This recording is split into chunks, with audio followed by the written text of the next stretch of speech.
Kudu ajengan ibu mah tobat teh rek engkewe setahun sekali. Ulah gitu, kudu unggal poe atuh tobatna ulah nungguan tahunan.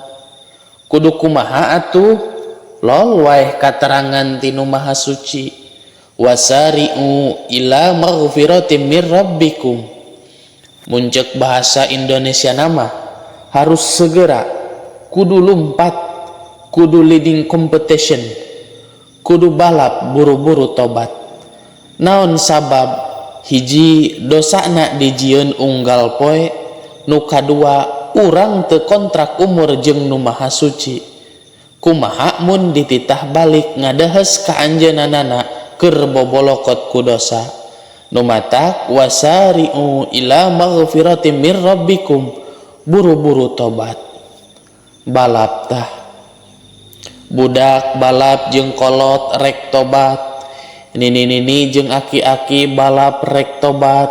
Nu beunghar balap jeung nu miskin rek tobat.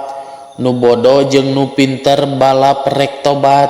Kiai jeung copet balap rek tobat. Hansip balap jeung jenderal rek tobat. Naon sabab bisi kaburu dititah balik? Nu kadua bisi dosa kaburu numpuk. Ari dosa geus numpuk mah urang teu nyaho ieun eta dosa. Akhirna teu kabilang. Di mana teu kabilang teu katobatan. Loba kajahatan nu teu diaku jahat lantaran eta poho. Sakali deui yuk urang segerakeun kana tobat teh, kudu buru tobat teh. Sumuhun atuh ajengan abdi ge bade enjing tobat teh. Atuh syukur niat oge geus dihargaan ku Allah. Ngeun sing waspada ari tobat sakemprungna mah boro-boro diajenan ku Allah. Kamana meuni we? Kudu kumaha atuh? Kudu numutkeun aturan anu ditangtukeun ku sara. Nah aya aturanana, rek teu aya aturanana kumaha pan tobat teh ibadah. Setiap ibadah aya aturanana. Naon atuh aturanana teh? Nu paling pokok sing uninga syarat-syaratna tobat. Nah aya syarat-syaratna loba. Naon bae tah? Tong kabehanana dibijilkeun ngarah ka bawa ka imah.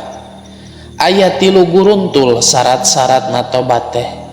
Nu teu bisa hanteu eta teh kudu dipake ku jalma anu rek tobat. 3 siki piraku ibu teu kancana ka buminya.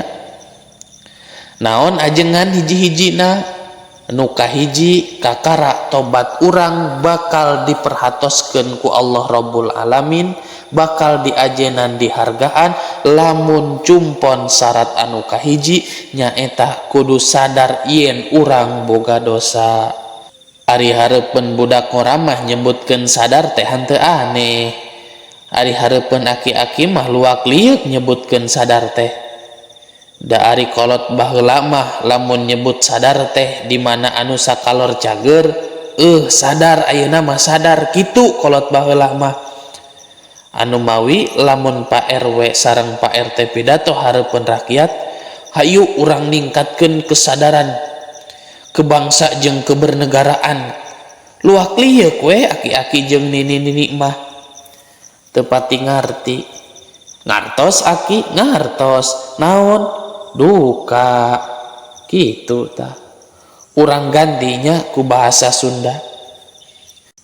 Nu kahiji mah syarat tobat teh kudu rumasa yen urang boga dosa. Ari jalema teu rumasa kana dosa mah iraha rek minta hampurana, iraha rek balikna. Model anu tadi teh kapanannya rek ka Jakarta ka Langsu ka Cirebon. Cek anakna teh ka inungna emak gugah dan nunutan. Korejat wae inungna teh hudang. Emak geuning salah ieu teh di Cirebon. Kumaha cek inungna? Lain sia Bogor ieu mah. Teu sadar eta teh. Cirebon emak kaditu masjid kasepuhan katingali. Da di Bogor ge loba sia masjid mah. Jalema anu teu rumasa mah kalangsu. Buat teingnya ngangkleng dugikeun ka Jawa Timur kaditu. kudu kumaha atuh kudu rumasa yen eta teh salah.